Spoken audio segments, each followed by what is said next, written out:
Hi అందరికీ. మీరు నా ఛానల్ కొత్త అయితే నా పేరు అపర్ణ దోమ.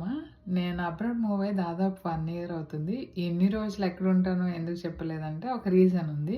ఎందుకంటే ఇక్కడికి వచ్చి సెటిల్ అయిన తర్వాత చెప్దామని. ఇంకొకటి ఈరోజు స్పెషల్ డే. ఎందుకు తెలుసా? మా నాన్న బర్త్డే. ఏంటంటే నేను ఈ పొజిషన్లో హ్యాపీగా మా పిల్లలతో ఇక్కడ ఉన్నానంటే అది టోటల్లీ గాడ్స్ గ్రేస్ వల్లే. ఆయన గాడ్ లేనిది, దేవుడు లేనిది నేను ఏది చేయలేను. అది పక్కా 100%. సో నేను ఈ పొజిషన్లో ఉండడానికి కారణమైన దేవుడికి ఐఎమ్ రియల్లీ థ్యాంక్ఫుల్. అండ్ మా పేరెంట్స్ కూడా. ఇనీషియల్గా రాగానే వీడియో చేద్దాము, ఇంట్రో పెడదాము అనుకున్నాను నా ఛానల్లో. కానీ నేనే ఇక్కడ కొత్త థింగ్స్ అన్నీ సెటిల్ అయ్యేటప్పటికి ఆ ప్రెజర్ని హ్యాండిల్ చేసి అవన్నీ సెటిల్ అయ్యే వరకు పెడదామంటే దాదాపు 1 ఇయర్ అయిపోయింది ఇప్పటికి మేము వచ్చి. సో ఇదే కరెక్ట్ టైం మా డాడీ బర్త్డే రోజు రివీల్ చేద్దామని చెప్పి ఈరోజు వీడియో చేస్తున్నాను. నేను పుట్టింది హైదరాబాద్లోనే, కాకపోతే 10th వరకు చదువుకుంది గన్నవరంలో, విజయవాడ దగ్గర.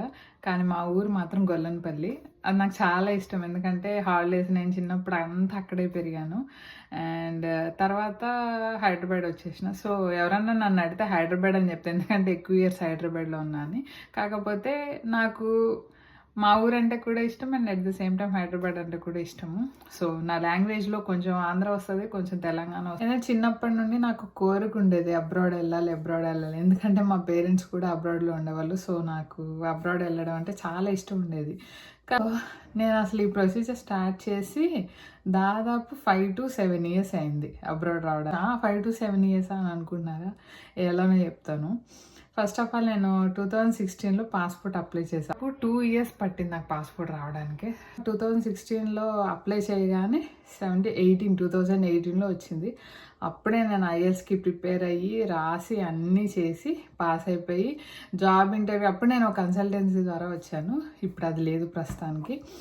తర్వాత జాబ్ ఇంటర్వ్యూ అన్నీ అయిన తర్వాత 2021లో మళ్ళీ బ్రేక్, ఎందుకంటే కరోనా వచ్చింది. కానీ ఆ టైంలో వాళ్ళు నన్ను ఇక్కడికి రమ్మని పిలిచారు, కానీ నాకు వెళ్ళాలనున్నా మా పేరెంట్స్ వద్దు, పిల్లలు లేనిది ఎక్కడికి వెళ్ళొద్దు అన్నారు. సో నేను అప్పుడు బాధపడ్డా, కానీ తర్వాత తెలిసింది God has a plan for us అని. సో అప్పుడు ఆగాను. ఇప్పుడు మేము ముగ్గురం వచ్చేసాము. తర్వాత 2021లో ఇలా అయిన తర్వాత 2022లో మళ్ళీ ప్రొసీజర్ స్టార్ట్ అయింది. అంతా అవ్వగానే ఫస్ట్ వర్క్ పర్మిట్ అప్లై చేశాను, and at the same time PR కూడా అప్లై చేశాను. వర్క్ పర్మిట్ అప్లై చేయగానే కొన్ని మంత్స్కి రిజెక్ట్ అయింది, వచ్చింది. సో ఆ రోజు నేను ఏడ్చినంత నా లైఫ్లో ఎప్పుడూ ఏడవలేదు. చాలా బాధపడ్డాను, ఎందుకంటే నాకు ఇక్కడికి రావాలని బాగా ఆశ ఉండేది, and at the same time మా పిల్లల్ని సెటిల్ చేయాలనే కోరిక ఉండేది. సో వర్క్ పర్మిట్ రిజెక్ట్ అవ్వగానే చాలా బాధపడ్డాను. ఏంటి నా లైఫ్ ఇలా అయిపోయింది అనుకున్నాను. ఆ తర్వాత పిఆర్కి అప్లై చేసాం. వాళ్ళు మా కన్సల్టెన్సీ వాళ్ళకి అడిగితే పిఆర్ ప్రొసీజర్ కూడా చేశాం కదా, దాని ఆన్సర్ కూడా రాని, అప్పుడు చూద్దాంలే అన్నారు. తర్వాత వెయిట్ చేయగా కొన్ని రోజులకి మా ముగ్గురికి మేము ఇండియాలో ఉండగానే పిఆర్ వచ్చేసింది. సో ఫైనల్గా మేము లాస్ట్ ఇయర్ జూన్లో కెనడా దేశానికి వచ్చేసామన్నమాట పిఆర్తో.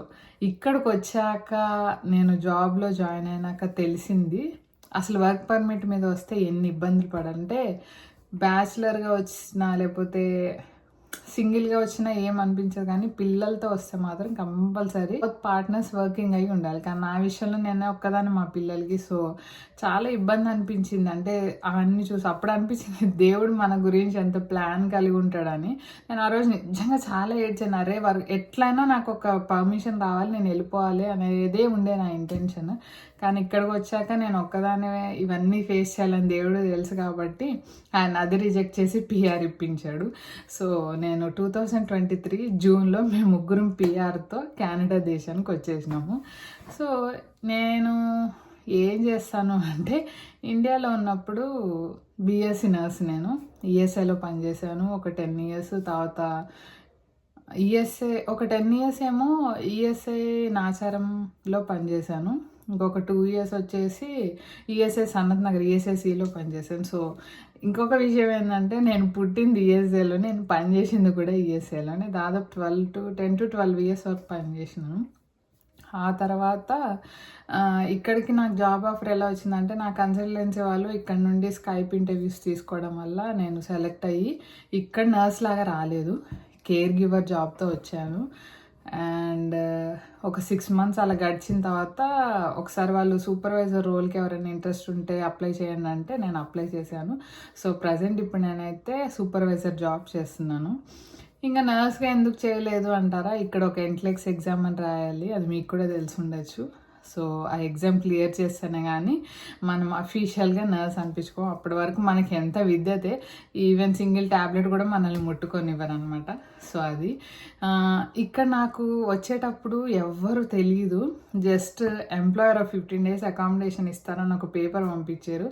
అది నమ్మి ఆ దేవుడి మీద భారం వేసి మేము ముగ్గురం ఇంత దూరం వచ్చేసాము. వచ్చినాక థింగ్స్ అన్నీ ఓకే జరిగినాయి. ఇనీషియల్గా ఎవ్వరికి ఏది ఈజీ కాదు, ఎస్పెషల్లీ నాకు చాలా కష్టమైంది. ఆ తర్వాత ఒక 3 to 4 months చాలా లిటరలీ చాలా హార్డ్ అనిపించింది థింగ్స్. ఇంకొక లక్కీ అయిన విషయం ఏంటంటే నేను అప్పుడు పిల్లలకి సమ్మర్ హాలిడేస్లో ఉన్నప్పుడు వచ్చినాను కాబట్టి సరిపోయింది. ఎందుకంటే వాళ్ళు ఇంట్లోనే ఉండాలి, నేను థింగ్స్ అన్నీ సెట్ చేసుకొని ఏంటి ఎలా అని తెలుసుకునే వరకు నాకు టైం పట్టింది. సో అలా 3 months అవగానే వాళ్ళ స్కూల్ స్టార్ట్ అయింది. మేము ఇల్లు వెతుక్కోవడం ఇవన్నీ చాలా ఫాస్ట్గా జరిగిపోయినాయి. అనుకోకుండా అన్నీ మాకు తెలియని వాళ్ళు కూడా మాకు పరిచయం చేసుకొని మేము వెళ్ళే చర్చ్ మెంబర్స్ కానీ వాళ్ళు కానీ చాలా హెల్ప్ చేశారు మాకు. అంతా దేవుడు ప్లాన్. నేను ఈ సిచ్యువేషన్లో ఈ పొజిషన్లో ఇంత హ్యాపీగా దేశంలోకి వచ్చేసి ఎవ్వరు తెలియకుండా వచ్చానంటే అది ఆ దేవుడి పైన ధైర్యంతోనే నేను వచ్చాను. ఇక్కడికి వచ్చినాక ఇలా జరిగింది. సో ఫైనల్గా ప్రజెంట్ అయితే మా లైఫ్ దేవుడి వల్ల సాఫీగా కొనసాగుతుంది.